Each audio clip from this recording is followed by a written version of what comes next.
national coordinator who represent or who oversee different countries in terms of CCG activities and operations. And what we seek to achieve, there are two guiding principles. One has to do with a national ownership agenda. So for we to be able to achieve our objectives, we look at what is happening within the national environment, so as to be able to drive the agenda of CCG, which has to do with low emissions, because all about CCG has to do with the transport and energy sector and how we can achieve net zero emissions, and also to inform or to contribute to policy in relation to these activities. So those are the two key driving or guiding principles when it comes to our activities. And it focuses in terms of developing equitable, strategic and productive partnership. And that is one key item that we believe with the SIG teams will be able to achieve that, where we will have this partnership from across different sectors, from government, institutions, research institutions, academic institutions, research centers, so as to be able to come together and work to achieve these objectives. So if you look at in terms of the operational structure, we have the national partnership, which is being coordinated from UK. So we have our CCG partner lead, and then we have the Ghana coordinators, and then we have what we call the SIG network. So the Ghana coordinators working with the national partnerships tries to look at within the country what are the areas that are of critical importance, so that we can drive activities, drive research, and drive projects towards that. So we come with the country ambition, the political priorities. Today we are talking about what's the transition to net zero. So we've developed the energy transition framework, the energy investments and all those, so as to be able to achieve that objective. So we look at that and then come together and say that, so these are what the country is interested in. How do we work around that to drive any kind of research or activities to achieve those common objectives? And then we do monitoring and evaluation as we get our SIG launch over the period. We try to get feedback from you so that we can use those feedback to inform. Maybe what we are doing currently is good, but then in the next year, the country focus, the country agenda may change. And then we can then come again and say that, no, let us try and then make sure that whatever we do is geared towards what the country focuses. And then we don't do things that are in isolation. And so we have also the SIGs. So when we are able to formulate all those activities and research plans, how do we get it operationalized? So the legwork is where we have the SIGs who come together and think through what are some of the activities or research that can be done to support that national agenda. So we have the CCG funded activities, and I'm sure while Beth was doing her presentation, she mentioned about some of these areas that we could easily get, I put it like soft funds that can support our activities. So then we are able to operate these projects or implement these projects that we may have mentioned. So it's an active learning process in terms of utilizing the country strategy to drive this agenda. So these country strategies are iterated around what we call the impact statement. So overall, what do we seek to achieve? And then we have what we call outcomes, and then we have what we call intermediate outcomes. And so like I said, this is something that is not going to be cast in stone in terms of when you develop your country strategy, that is it. Over the years, it could be reviewed, it could be iterated to make sure that whatever that we do is in line with what the country is interested in. Yeah, Francis. So about the Ghana CCG network and a special interest group. So we have what we do in providing direction for the Network the Ghana CCG program, and it consists of, as I've mentioned earlier, an impact statement, outcomes and intermediate outcomes. The SIG is aligned with the country. So the document we call the country strategy document is what sort of tries to guide the activities and the operations of the special interest groups. And so that is what we'll be looking at. Yeah, Francis. So this is so far the draft document that we have. So this is just a snippet of it. We have a working document which is in the draft form. We will get it to our national partnership. They have some team that looks at it and then they make input into it. Then we'll be able to share for feedback from you. So at the moment, this is what we have developed as a draft document, as I mentioned earlier, or increased collaborative research and advocacy for the financing and development of net zero infrastructure in the energy and transport sectors to support a just energy transition. As I said, the country today is looking at how do we transition into what? A just energy.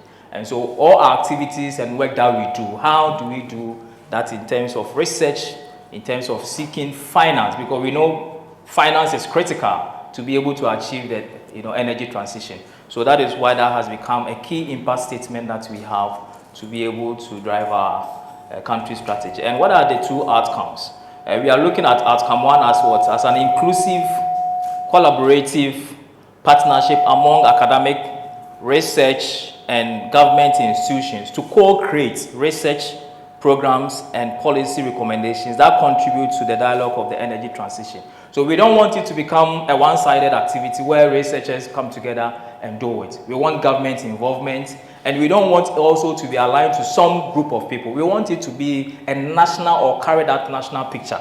And so that is why we are looking at co-creating all these activities that can lead towards achieving the energy transition. And our second outcome is about strengthening an ecosystem in terms of academia, research units, government, CSOs.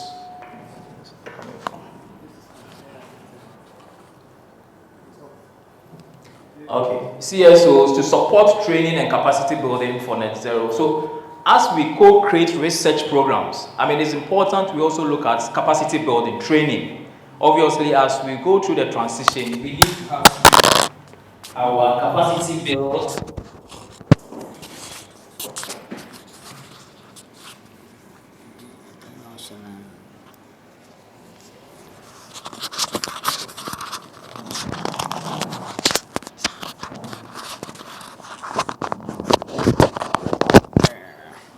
Thank you.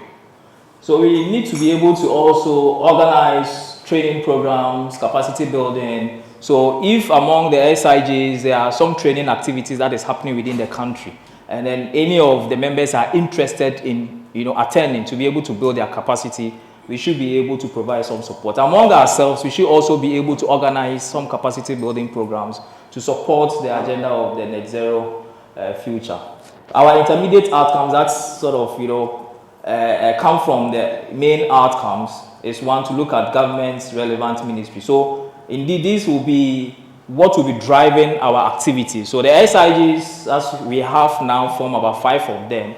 The activities that we do are all near towards achieving this impact statement, these outcomes, and then looking at these intermediate outcomes. So the IO one is looking at government relevant ministries like finance, energy, transport, to have a buy-in in terms of the knowledge that we will be generating. So when we come together as an SIG and then we work towards certain activities, research projects, we need to have government buy-in into it. Because like I said earlier on, whatever that we do, our focus is to look at how we can contribute to the national agenda as far as the energy transition is concerned. And so that is what we want to see. Our IO2 looks at implementation strategies that are developed. So as we look at what has been developed from government in terms of the energy transition, what are some of the strategies that we can also put together to support achieving that agenda as far as the energy transition is concerned? Our universities, research institutions, and then national agencies, we should be able to come together, engage in terms of supporting knowledge sharing and also providing some advocacy, so as to be able to make the achievement of the energy transition into a net zero future become something that we can achieve. Again, the last one looks at how we can employ best available tools. So as was mentioned by Beth and Francis, CCG have developed a lot of tools that can support planning, policy, and what have you. So how do we take advantage of these tools to be able to drive the projects and research activities that we embark on? So that is the last IO4 that we have as an intermediate outcome. This has already been mentioned, so it's coordinated at KNUSC through the Development Energy Center, and Francis is the national coordinator. And as I've already explained, we seek to build, maintain, and direct the activities as far as CCG Ghana is concerned. So the structure of our network, the Ghana CCG is partitioned by the special interest group. Like if you look at it in terms of the operational structure, the ideas, the activities that we need to implement, it needs to come from a core group of people who champion those agenda. And so that is what the SIGs, stand for. And then each SIG will have its thematic area, and then we'll be able to set, some activities for the year, 1 or 2, that can be done to achieve or can be done focusing on the energy transition and how we can achieve those objectives. The members are also responsible for uptake of, CCG research and knowledge. Like we mentioned about the tools. So we can have members interested in utilizing the CCG tools. Just in May, there was energy modeling platform for Africa that was organized by CCG, and they invited a couple of researchers across the country to be trained on different tools. I don't know whether most of you know about osmosis. They have the MinFin. All these are tools that they have developed, open source, free, that you can take advantage of to build capacity and also train people to have knowledge in those areas. And then the SIG activities would transition into research and capacity, like I said. So when you come together as a group, the programs that you outline will become more like a common agenda of a research that we can do together. Will become more of like a capacity building program that we can come together and train. And CCG will be willing to look at some of these activities and programs and how we can support to achieve that. So determine the SIG thematic focus area. We have what we call the country ambition. So I say we look at the overall or the overarching country ambition so as to make sure that whatever we do is aligned towards that. And then we provide the teams and strategies, and then we also able to have the international partnerships. And then examination of institutional dynamics, coalition, stakeholders to identify entry points. So when the team come together in your smaller groups, as from now we work together, what are some of the key entry points that we can look at in terms of the activities or research that we want to conduct to be able to achieve or have a focal point? What can we do together as a group to be able to achieve those objectives that have been set by the SIG interest group? So as I mentioned earlier on, for now, this is not cast in stone. When we go to next year, we could add on to it. If the country says that maybe there's something that is of importance, there's a discussion that is becoming very interesting, we could also look at it as what? As an additional SIG that could be formed to be able to champion that. So for now, we have what we call the new energy vehicles, SIG. We have the inclusive net zero emissions future. We have the clean cooking. We have the green hydrogen. And then we have the financing the energy transition. Like I said, based on looking at the country's current energy transition framework and other documents, we feel these are key relevant areas that we need to start looking at that can contribute to achieving the energy transition. And as I've been explained already, we will have some presentations from interim colleagues to be able to drive the discussion going forward so that we can have input and it becomes a collective national agenda to be able to realize or achieve those objectives. There are in CCG, should I say, some loose or low-hanging funds, if I should put it that way. It is not like those rigorous grants that you need to go through so much pain to be able to access them. In CCG, there are a bit some flexibility. So we have what we call the Southern Partnership Fund, which operates within having a national colleague in CCG in UK, working with an identified colleague here in Ghana. And so if you have a project that you feel is of interest, we have a partner in UK who works with you, and then you are able to apply. And that is like an internally created fund among CCG UK. So what it means is that if you are in the, not good books, but if you are somebody that you've been working very well, who is in CCG and have that interest in driving any project, it becomes likely that it will be what? It will be funded. And as you say, we've had our director has benefited about twice on this. This year, I'm sure he's got another SPF, which he's going to work on. Last year, he did one with one of the CCG researchers, and the output was very good. She was very impressed, and they were able to put another project in, and it got funded. So that is something that you could easily take advantage of as far as funds for our activities are concerned. And I should say that with the SIGs, we also have the document that have been circulated among CCG in UK. So they also have their members looking at it and say that, oh, I want to do green hydrogen.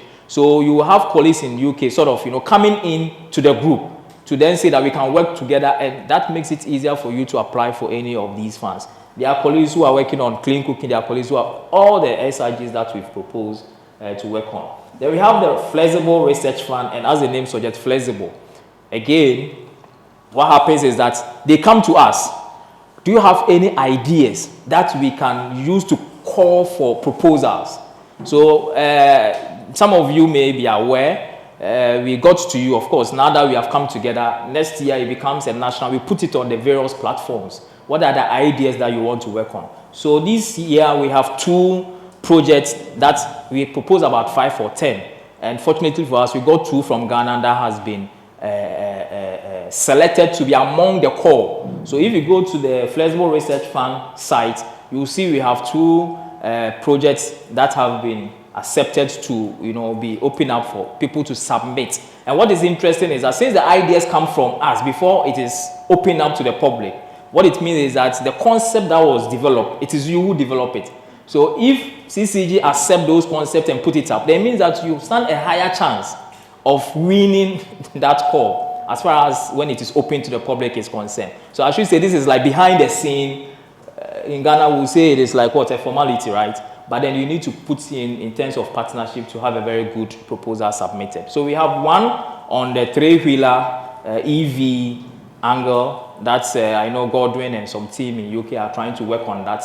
And then there's another one that's, we have some, Francis, is it Gridco, working with some colleagues also on that. That's where we propose and has been accepted. So if you go to the website, I mean, in terms of the requirements to submit proposals for these, it's not very stringent and it's a bit flexible.